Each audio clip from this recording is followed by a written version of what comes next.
নমস্কার, আমি সুভাষিস আর আপনি দেখছেন আপনার প্রিয় চ্যানেল অজানা সাকসেস। তো ফ্রেন্ডস, এই যে ভারতের এখন যুদ্ধ পরিস্থিতি চলছে, তাতে করে আমরা যারা শেয়ার মার্কেটে লগ্নি করি বা ইনভেস্ট করি, সেটা শর্ট টার্ম হোক বা লং টার্ম হোক, আমরা সকলে কনফিউশনের মধ্যে রয়েছে যে মার্কেট কি হতে পারে। যদি সত্যিকারের যুদ্ধ হয় তাহলে সিচুয়েশন কি হবে, আর যদি বিগত দিনের মতো সার্জিক্যাল স্ট্রাইক বা এয়ার স্ট্রাইকের মতো হয়, তো সেক্ষেত্রে কি হতে পারে। কারণ যুদ্ধ মানে আমরা জানি একটা, যে কোনো যত উন্নতি দেশই হোক না কেন, যুদ্ধ হওয়া মানে তার একটা অর্থনৈতিকভাবে সে অনেকটা স্তম্ভিত হয়ে যায়। তো সেই জায়গাতে দাঁড়িয়ে আমরা আহ, দেখবো যে বিগত দিনগুলোতে যে অ্যাটাক হয়েছিল, পালোমা অ্যাটাক হয়েছিল 2019 সালে, আবার পাঠানকোট অ্যাটাক হয়েছিল 2016 সালে, আবার ওই 2016 সালেতে উরি অ্যাটাকও হয়েছিল। এবং তার আগে আমরা দেখবো 1999-এ যে কার্গিলের যুদ্ধ হয়েছিল, সেই সময়গুলোতে মার্কেট কিভাবে রিয়াক্ট করেছিল, তার ওই সময়গুলোর পর আগে কি ছিল মার্কেটের কন্ডিশন, এবং ওই সময় ওই অ্যাটাকগুলো হওয়ার পর বা যুদ্ধটা হওয়ার পরে, যে কার্গিলের যুদ্ধ পরবর্তী টাইমে মার্কেট কিরকম ভাবে রিয়াক্ট করেছিল, সেগুলো দেখে আমরা একটা অভিজ্ঞতা এখান থেকে একটা বোঝার চেষ্টা করব। সেটা থেকে এই বর্তমানে আমাদের ইন্ডিয়া কিভাবে কোন স্টেপে এগালে কি হতে পারে সেটাকে বোঝার চেষ্টা করবো। মার্কেট কোন জায়গাতে কোন লেভেলে আসতে পারে সেটা দেখবো। ঠিক আছে, তো চলুন এবার আমি আপনাদেরকে একদম সরাসরি সময় নষ্ট না করে একদম আমি ল্যাপটপের ডিসপ্লেতে নিয়ে চলে আসি। চলুন ল্যাপটপের স্ক্রিনে চলে আসুন। দেখুন, ফার্স্ট আমরা যদি দেখি যে নিফটি 50 চার্ট আমরা ওপেন করে নিয়েছি। দেখুন, ফার্স্ট আমরা উইকলি চার্টে ওপেন করে নিয়েছি, কারণ অনেকটা বড় বড় টাইম ফ্রেমে আমাদেরকে যেতে হবে, তো অনেকটা পেছনে যেতে হবে। যদি আমরা ফার্স্ট যেটা দেখবো, যে আমাদের যে পালোয়ামা যে অ্যাটাক হয়েছিল, কবে হয়েছিল? 14ই ফেব্রুয়ারি 2019 সালে। এই জন্য 14 ফেব্রুয়ারিটাকে ব্ল্যাক ডে বলা হয়, তো আমরা সকলেই জানি। তো এই যে অ্যাটাকটা হয়েছিল 14ই ফেব্রুয়ারি, এরপরে ভারত সরকার স্টেপ নিয়েছিল যে এয়ার স্ট্রাইক করেছিল 26 ফেব্রুয়ারি। তো আমরা যদি দেখি 2019 সালে মার্কেট কি ছিল, আমরা দেখবো 2019 সালে 14ই ফেব্রুয়ারি, হ্যাঁ 2019 সালে চলে এসেছে। তো 2019 সালের যে 14ই ফেব্রুয়ারিতে অ্যাটাকটা হয়েছিল, তো এই সময় অ্যাটাকটা হয়েছিল 14ই ফেব্রুয়ারি, মানে এই দুটো টাইমে। তো যদি দেখি এই যে অ্যাটাক হয়েছিল, তারপরে 26 তারিখে ভারত সরকার আপনার এয়ার স্ট্রাইক করেছিল। তো তারপর থেকে দেখছি মার্কেট কিন্তু খুব একটা যে বিশাল কিন্তু রিয়াক্ট করেছিল এরকমটাও নয়। তার আগে যদি আমরা দেখি যে এই সময়টাতে ঘটেছিল আপনার পালোমা অ্যাটাকটা, তার আগে যদি দেখি 2017 সাল থেকে মার্কেট কিন্তু দারুণ একটা বেশ উপরে গেছিল, দারুণ উপরে গেছিল। তো উপরে যাওয়ার পরে ঠিক অ্যাটাকটা এরকম সময় হয়েছিল 2019-এর ফেব্রুয়ারি, 14ই ফেব্রুয়ারি। তো এই জায়গাতে অ্যাটাক হয়েছিল, তার আগে দেখুন মার্কেটটা উপরে যাওয়ার পর একটা কারেকশন হয়েছিল। অর্থাৎ অ্যাটাক যখন হয়েছিল, আপনার এয়ার স্ট্রাইক হয়েছিল, তার আগে একটা মার্কেট কারেকশন করেছিল। যদি দেখি কারেকশনটা কতটা, না এখান থেকে প্রায় 15%-এর মতো একটা কারেকশন করেছিল মার্কেট। বাট এই যে অ্যাটাক হয়েছিল তারপরে কিন্তু দেখুন কোন রকম একটা ডাউন আসেনি বা সেরকম কিছু হয়নি, মার্কেট এটাকে বিশেষ একটা পাত্তা দেয়নি। তারপরে দেখুন মার্কেট আস্তে আস্তে উপরের দিকে গেছিল। এটা কত, তারপরে একটা ডাউনফল আসছিল, সেটা অনেকদিন পরে, সেটা এসেছিল আপনার 2019-এর জুনের মাসে। মানে ফেব্রুয়ারিতে হয়েছিল, ফেব্রুয়ারিতে জুনের মাসে ডাউন আসছিল। তো এখান থেকে আমরা যেটা বুঝি যে আপনার পালোয়ামা অ্যাটাক যেটা হয়েছিল, সেখানে মার্কেট কিন্তু বিশেষ একটা আফটার অ্যাটাক বা আফটার এয়ার স্ট্রাইক যেটাই হোক না কেন, তো তারপরে আপনার কিন্তু মার্কেট বিশেষ একটা ডাউনে আসেনি। মার্কেট কিন্তু মার্কেটের মতোই চলেছিল, এবং তারপরে যদি দেখি তারপরে কিন্তু উপরে উঠেছিল। আর এই যে ডাউনফলটা, এটা তো আমরা সকলে জানি 2020 সালে করোনাতে ডাউনফল এসেছিল। তো এটা আমরা তো এখান থেকে বুঝলাম কি, ফলো আমার ফার্স্ট যেটা বললাম কি, বলওয়ামা যে অ্যাটাক হয়েছিল তার আগে মার্কেট উপরে গেছিল। জাস্ট অ্যাটাকের কিছু আগে একটা মার্কেট ফল করেছিল, বাট অ্যাটাকের পরবর্তী টাইমে মার্কেট কিন্তু বিশেষ একটা কোনো ডাউনে আসেনি বা মার্কেট সেরকম ভাবে কিছু দেখায়নি। তো এরপরে নেক্সট যে অ্যাটাক হয়েছিল, বাট একটু ভালো ধৈর্য ধরে দেখবেন, কারণ কি আমরা কার্গিল যুদ্ধটাও দেখবো। কারণ কি এখন ভারতের যে পরিস্থিতি, যুদ্ধ হতে পারে। তো যদি যুদ্ধ পরিস্থিতি হয়, তাহলে আমরা দেখবো যে কার্গিলের সময় কি হয়েছিল সেটাকেও দেখবো। ঠিক আছে, তো এরপরে আমরা যদি দেখি যে পাঠানকোট অ্যাটাক, পাঠানকোট অ্যাটাকটাও কিন্তু 2016 সালে হয়েছিল। আর এই 2016 সালে কিন্তু প্রায় যেটা বড় অ্যাটাক, যেটা দুটো দুটো হয়েছিল। একটা উরি অ্যাটাক হয়েছিল আপনার 18 সেপ্টেম্বর, ঠিক আছে, 2016 সালে। আবার পাঠান অ্যাটাকটা হয়েছিল, পাঠানকোট অ্যাটাকটা হয়েছিল আপনার 2nd জানুয়ারি। তো 16 সালে দুটো অ্যাটাক হয়েছিল। তো আমরা যদি দেখি এর মধ্যে উড়ি অ্যাটাকটা একটু বেশ বড় আকার ধারণ করছিল, যেখানে অনেকজন মারা গেছিল, যেটুকু আমার নলেজ আছে। তো তার এবং এই উড়ি অ্যাটাকের পরেই ভারত সরকার আমাদের কিন্তু সার্জিক্যাল স্ট্রাইকও করেছিল। তো আমরা দেখবো যে তাহলে আমরা উড়ি অ্যাটাকটাকেই যদি ধরে নিই, তাহলে 2016 সালের 18ই সেপ্টেম্বর। তো আমরা যদি 2016 সালে চলে যাই, সালের 18ই সেপ্টেম্বরে আমরা যদি দেখবো, বোঝার চেষ্টা করবো যে কি ঘটেছিল মার্কেটে, বা এই অ্যাটাকের পরে, সার্জিক্যাল স্ট্রাইকের পরে মার্কেট কি করেছিল। 18ই সেপ্টেম্বর, দেখুন ঠিক এই যে সেপ্টেম্বর মাস চলে এসেছে, আমরা 18ই সেপ্টেম্বরটা দেখবো। হ্যাঁ, এই যে 18ই সেপ্টেম্বর, দেখুন এই জায়গাতে কিন্তু আমাদের যে উরি অ্যাটাকটা, বলুন যে উরি অ্যাটাকটা হয়েছিল, এরপরে কিন্তু আমাদের ভারত সরকার কিন্তু স্টেপ নিয়েছিল কিনা সার্জিক্যাল স্ট্রাইক করেছিল। তো এই যে আমরা যেটা দেখতে পাচ্ছি এখানে, কিন্তু একটা ভালো করে বোঝার চেষ্টা করবেন, এর আগে আমরা যেটা দেখেছি পালোয়ামা অ্যাটাকে কিন্তু মার্কেট কোনো রিয়াকশন করেনি, বাট এখানে কিন্তু দেখুন উরি অ্যাটাক হওয়ার পরে মার্কেট কিন্তু অনেকটা ডাউন এসেছিল। দেখুন জাস্ট উরি অ্যাটাক হয়েছে, সার্জিক্যাল স্ট্রাইক হয়েছে, তারপরে কিন্তু মার্কেট ডাউন এসেছিল। কতটা এসেছিল যদি আমি দেখি, পার্সেন্টেজ ওয়াইজ যদি দেখি, এটাকে যদি আমি একটু বড় করে নিই তাহলে আপনাদের দেখতে সুবিধা হবে। পার্সেন্টেজ ওয়াইজ যদি দেখি, দেখুন এখান থেকে এতটা ডাউন এসেছিল, যেটা প্রায় 10% থেকে 11%, 10 থেকে 11% একটা ডাউন এসেছিল এই উরি অ্যাটাকের পরে।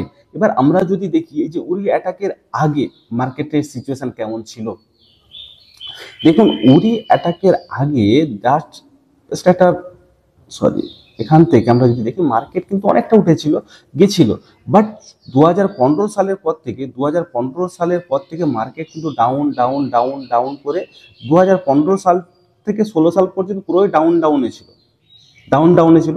তারপরে মার্কেট,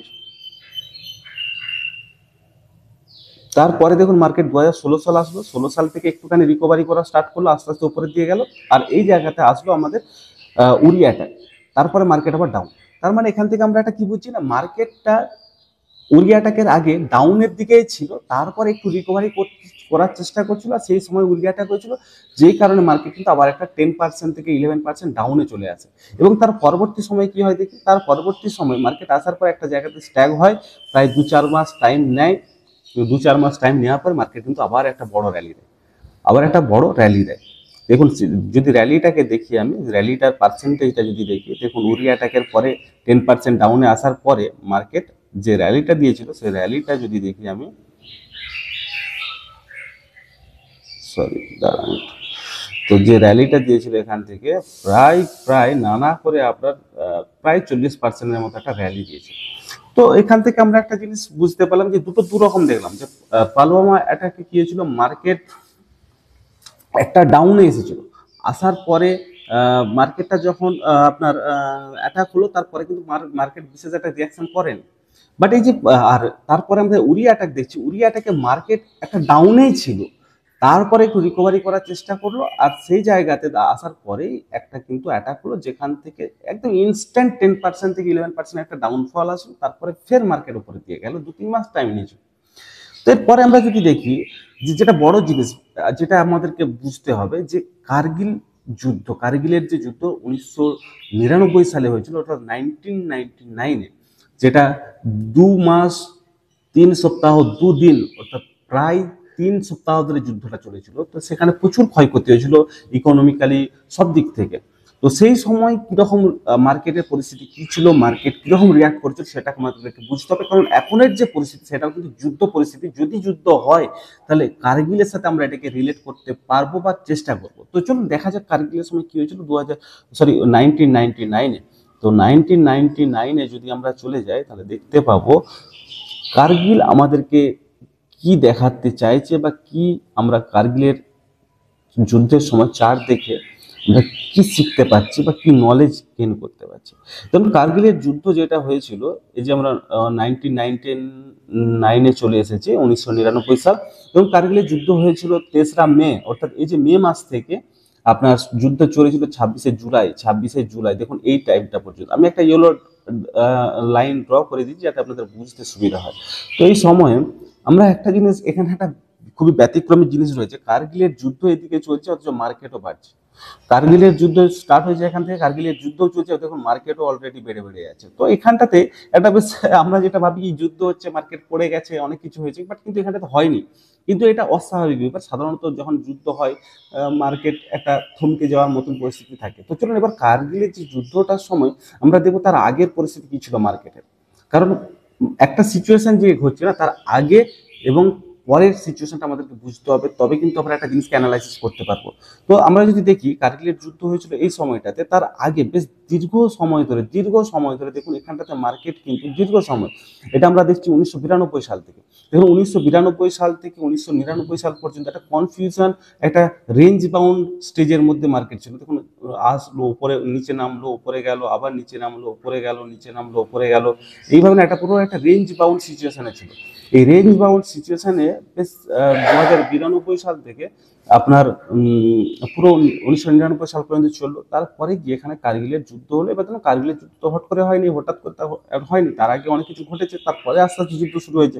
যেমন এখন সিচুয়েশনটা চলছে, এখন যদি যুদ্ধ হয়, এমন তো নয় যে আজকে কিছু একটা ঘটে গেছে কাল থেকে যুদ্ধ স্টার্ট। যুদ্ধ হতে গেলে কিছু ফর্মালিটিস থাকে, কিছু অ্যাওয়ারনেস থাকে, কিছু প্রিপারেশন নেওয়ার ব্যাপার থাকে, প্ল্যানিং এর ব্যাপার থাকে, তো সেগুলোর জন্য একটা টাইম সাপেক্ষ ব্যাপার থাকে। তো তেমনই এখানেও আপনার কিছু দেখুন এখানে একটা ডাউন এসেছিল, তারপরে এখান থেকে যুদ্ধটা স্টার্ট হলো, মার্কেট কিন্তু উপরের দিকে গেল।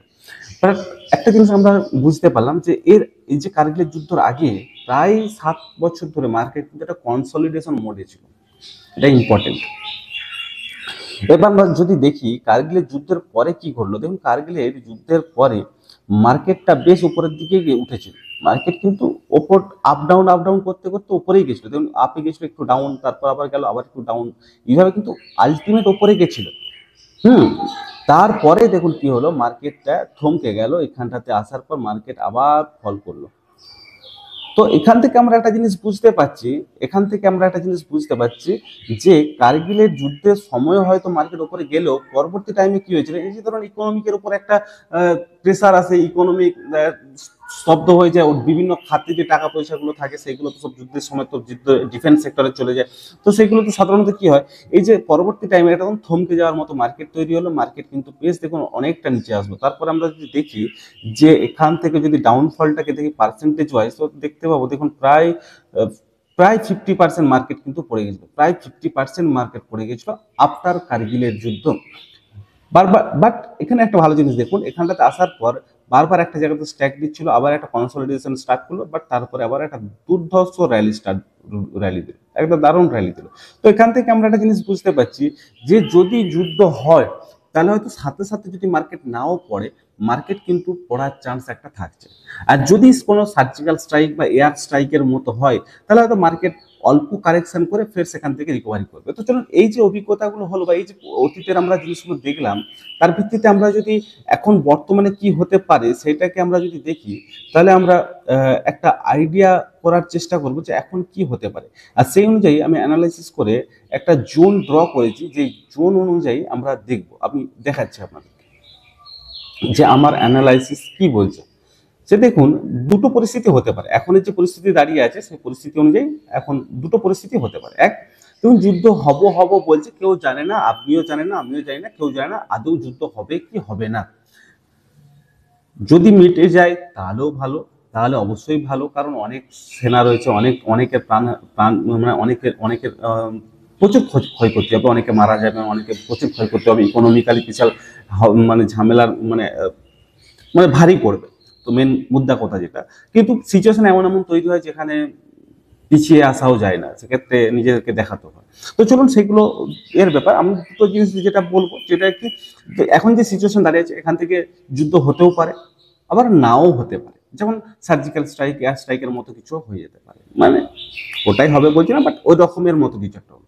তো যদি ওই রকম সিচুয়েশন হয়, ছোটখাটোর মধ্যে দিয়ে কিছু হয়ে যায়, বা কূটনীতি চালে পাকিস্তানকে জব্দ করে দিয়ে যুদ্ধেতে যেতে হলো না, যদি এরকম কিছু হয়, তাহলে দেখুন আমি এই যে জোনটা ড্র করেছি আপনার 21,872 থেকে আপনার 21,400, এই জোনটা আমার অ্যানালাইসিস অনুযায়ী। বাট আমি একটা কথা সবাইকে বলে রাখি, অ্যানালাইসিস নিজস্ব করেন, আমি জাস্ট আমি যেভাবে কাজটা করি সেটা আপনাদের সামনে তুলে ধরি, এটা কোনো রিকমেন্ডেশন নয়, এটা কোনো রকম কোনো রিকমেন্ডেশন নয় যে আপনি আমার কথা শুনে আপনি কাজ করবেন, আপনি নিজস্ব কাজ করুন, বাট আমি আমার মতামতটা আপনাকে জানাচ্ছি। তো দেখুন এখানটাতে মার্কেট হতে পারে, এই যে একটা দেখুন বড় একটা ক্যান্ডেলটা কিন্তু উপর থেকে একটা সেলিং প্রেসার আসছে, সেলিং প্রেসার এসেছে আগেতে। তো এখান থেকে হতে পারে মার্কেট আস্তে আস্তে ডাউনে ডাউনে আসার পর এই জোনটাতে আসলো, তারপরে এখান থেকে আবার একটা একটা একটা একটা আপমুভ আবার একটা দেওয়া স্টার্ট করতে পারে। যদি বড় কিছু ধামাকা বা বড় কিছু যুদ্ধ বা বড় কিছু না ঘটে, ছোটখাটোর উপর দিয়ে যদি চলে যায়। এবার ধরুন যদি যুদ্ধ পরিস্থিতি হয় তাহলে কি হবে? তো এখান থেকে আমি যেটুকু বুঝলাম আমার অতীতের যে এক্সপিরিয়েন্সগুলো থেকে যেটা দেখলাম চার্টের মধ্যে, তাতে করে কি হতে পারে, যদি যুদ্ধ পরিস্থিতি হয় তাহলে হয়তো মার্কেট তৎক্ষণাৎ একদম যে কাল থেকে যুদ্ধ হলে পরশু দিনে একদম মার্কেট এখানে চলে আসবে এমনটা নয়, বাট মার্কেট ধীরে ধীরে ধীরে ধীরে কিন্তু এই লেভেলকে ব্রেক করে আস্তে আস্তে আস্তে আস্তে এই যে লেভেলটা আমি ড্র করেছি, এটা আপনার 15,800 থেকে 15,300, এই লেভেলের মধ্যে কিন্তু আসার চান্সটা অনেকটাই থাকছে। আর এই লেভেলটাতে মার্কেট কিন্তু একটা বাউন্স ব্যাক করার চান্স থাকবে, কারণ এখানটাতে অনেকগুলো সাপোর্ট জোন রয়েছে। মার্কেট অনেকটা নিচে, যদি মার্কেট এই 22-23 হাজার থেকে 16,000 বা 15,000-এ আসে, সেটা কিন্তু অনেক বড় একটা ডাউনফল হবে। এবং এই জায়গাতে আমি বলবো একটা ভালো অপরচুনিটিও থাকবে, যারা ক্যাপিটালকে সেভ করে রাখতে পারবেন তাদের জন্য বড় অপরচুনিটিও থাকবে। তো এবার এই জিনিসগুলোকে নিয়ে আপনি একটু নিজের মতো করে একটু অ্যানালাইসিস করুন, বোঝার চেষ্টা করুন, চার্ট দেখুন, তাহলে না আরো ক্লিয়ার হবেন, আরো ক্লিয়ার হবেন। বাট একটা জিনিসকে নিজেকে খাটতে হবে, নিজেকে স্টাডি করতে হবে। আমি আপনাদেরকে একটা দিশা দেখালাম, এবার নিজেদেরকে স্টাডি করবেন, আরো ক্লিয়ার হবে। তো এইটাকে আমার আমার অ্যানালাইসিস তো এটাই বলছে যে এখন একটুখানি ধীরে সুস্থে চলুন, ধীরে সুস্থে চলুন। আর কি হতে চলেছে সেটা দেখতে হবে, তার অনুযায়ী কাজ করতে হবে। আগে থেকে মাইন্ডে একটা সেট আপ নিয়ে চললে হবে না, পরিস্থিতি যেরকম হচ্ছে তার সাথে আমাদেরকে দেখতে হবে মার্কেট কি করছে, তো সেগুলোকে নিয়ে চলবো। বাট এই যেটা অ্যানালাইসিস আমি কাল থেকে জিনিসটাকে নিয়ে চিন্তা ভাবনা করছিলাম, সেটা আপনাদের সামনে তুলে ধরলাম। ভিডিওটা কেমন হলো একটু জানাবেন, অবশ্যই জানাবেন। আর যদি চ্যানেলে নতুন হয়ে থাকেন তাহলে অবশ্যই চ্যানেলটাকে সাবস্ক্রাইব করুন, লাইক করুন, শেয়ার করুন, ঠিক আছে? আর